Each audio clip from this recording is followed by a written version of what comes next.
said it time and time again. All these major three conflicts you have in Nigeria, from banditry in the northwest and the north central, now is going to the northeast, to Boko Haram, to the IPOB issue in the southeast. None of these problems are military. The military did not bring banditry. Neither did it bring Boko Haram or that. This is all as a result of corruption and bad governance. Politicians brought this mess, and the military is brought in to clean up after their mess. And the military is thinking they are going to solve this problem because the past president, Mr. President Muhammadu Buhari, thought and looked at banditry just in the prism of military. I've said it time and time again, there's a role for the military. There is not going to be a military solution to any of these three conflicts, because in the history of warfare, nowhere have conflicts like this been won on the battlefield. And they're saying no dialogue, no dialogue. Whoever says that doesn't know what he's talking about. Dialogue is a legitimate tool of warfare everywhere in the world. You must dialogue. Currently, as we speak, the governor of Borno State last week said there are over 160,000 Boko Haram, repentant Boko Haram. They didn't come because you go killing. By dialoguing and getting them, you have done one thing and you've gotten them off of the battlefield. And you must solve this problem. The military, Nigerian military, is spread all across 36 states. Does not have the capacity, we know, doesn't have people on the ground. We've been to 9 forests, there's not a single soldier in our forest. They are dropping ordnance thinking they won this war, they win this war by dropping ordnances. No. We need to back off. There's a role for the military. There's not going to be a military solution. It's a whole community approach. Everybody must be involved. The current leadership of the military, their body language and what they are talking about, they are being hawkish. There's a reason. They are rattling the cage for more money. Well, guess what? They've gotten more money. The little budget we have, they have the largest, the lion's share. Don't tell me that insecurity cannot stop. You know why it cannot stop? It's the biggest business right now. This thing you call henchmen, this thing you call Boko Haram, is a transaction. Because if it stops, the budgeting will stop. So it's the biggest corruption. The security problem in Nigeria today, quote me, is the biggest corruption. The biggest corruption is the security thing you call security problem. Because a lot of people are raking billions through the security problem. This thing you call security problem in Nigeria cannot stop because it's the biggest deal in the nation. I was reading yesterday that one international body have delisted Nigeria. I can't remember the body now. Delisted Nigeria. Nigeria has been delisted. Foreign companies are selling off assets and leaving the country because of insecurity. And a few people holding the nation to ransom. As many benefiting from this insecurity of this nation, and therefore impoverishing over 200 million Nigeria. May the spirit of incurable diseases be transferred to them today. The few individuals profiting from the calamity of insecurity in this nation, I release the angel of death to knock on their doors.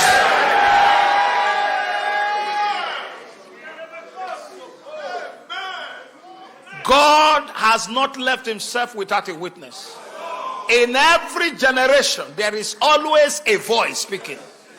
I stand here as God's prophetic voice for this age, as God's prophetic voice for this hour. These few individuals holding Nigeria to ransom, sponsoring insecurity in this nation. If I be a man of God, let the spirit of untimely death hit them. The police are now busy looking for money. The other 150,000 that should be policing internal security. They are collecting bribe on the road. So nobody is really policing in the country. Nobody is policing. That's why we have insecurity in the country. The police have abandoned their constitutional responsibility of policing, and all they are interested in is revenue generation to maintain the divisional police heads, because the money meant for the divisional police heads are stolen by some people. So the DPO now has to find a way to fuel the car for patrol. So they need to find a way to fund the police stations. If we address corruption, insecurity will stop. Yes, we concede that the VIPs need some form of protection. So it will be unreasonable on our part to say, oh, don't protect the VIPs. Even in America, the VIPs are protected. I'm making 2 recommendations. Number 1, let us use the elite corps of the civil defense to protect the VIP. The elite corps of the civil defense to protect them. The police must go back to policing the nation. That is the only way that we can stop this growth of terrorist groups all over the country. Number 2, if we have reached a consensus that security agencies have failed, let us allow people to carry guns. Let us give license for citizens to carry guns. Like in America, if we all own guns, who will come to a community in Plateau to terrorize anybody?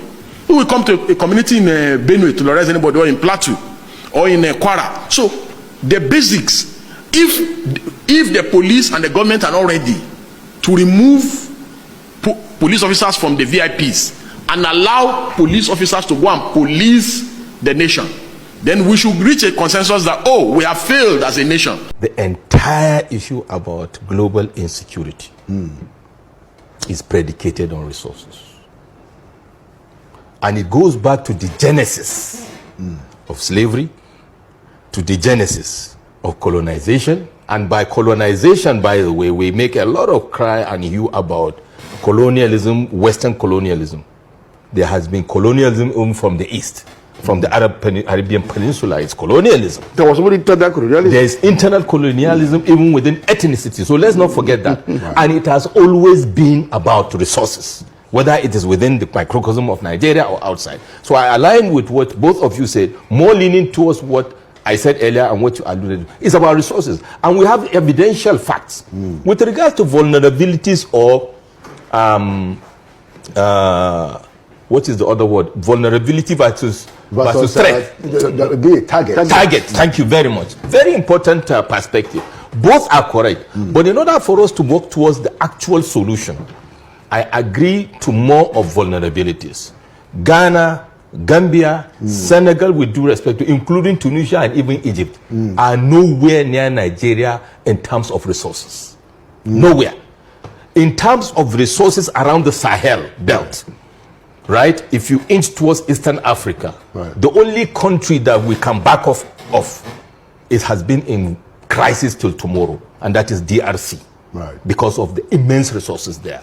It has always, I mean, you can take it further to confirm that with what happened in Libya, with the assertions of the former Secretary of State of the United States of America, Senator Hillary Clinton. You can take it further to see what happened in Iraq with the Phantom War, and see what is happening in DRC with America now coming. You can see the hands playing out today with what happened in Ukraine or what's happening in Ukraine. People are being pushed to the wall because of what they have there, and be made now to formalize what we are seeing in the form, give us your metals, we'll protect you.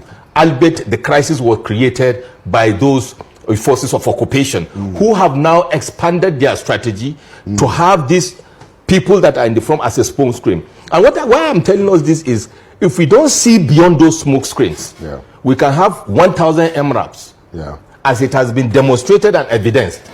The deep states, who are actually representing the real states, will continue to ensure that we don't have the resources. You have been in the United States for a long time. You are a journalist, and we all know the attempt to procure weaponry during the time of President Goodluck Jonathan and the time of President Muhammadu Buhari, and how the United States was dragging feet to provide those armaments. Right? So we should, be very practical and pragmatic about this. And then when we go further, we'll see the dynamics of how a Tunisia or an Egypt and whatever are not facing the threats we are facing, but the attack is not on them. The vulnerability is now in Gaza, which is a fulcrum for the Arabian Peninsula, and the dynamics of also the Arabia and others are playing ball with the Western world. But coming back to Nigeria, which is my key issue here, we should look at it from that perspective from time immemorial. That is how Christianity came from the south, Islam came from the north. Yeah. It is all about our resources. Okay. Right? So if we don't see it from that perspective, to even say why are we not suddenly having problem in Plateau and in Benue? I have plowed that area from as far back as 1992-93. We know the Tantalite and the Bearites and the Tourmaline who were trading at that time. And we will just see, we will ask ourselves, in the throat of Jore, we will see Germans. We will see Chinese people there, as far back as 30 years ago. So it's all about resources. But then we are now going back to what Mr. Tahiru said. Our strength has become our weakness. Or what should be our strength is now our weakness. Okay. And that is the issue that we should also add in looking at the overall issues. Yeah, so Hey, my people, this insecurity that we've been talking about, you know, the way we talked about it, the more it go up day by day. It normally goes up day by day, the more we keep talking about it. So we will not stop talking about it until it stop. You know, what we are facing in this country, we are facing so many things in this country called Nigeria.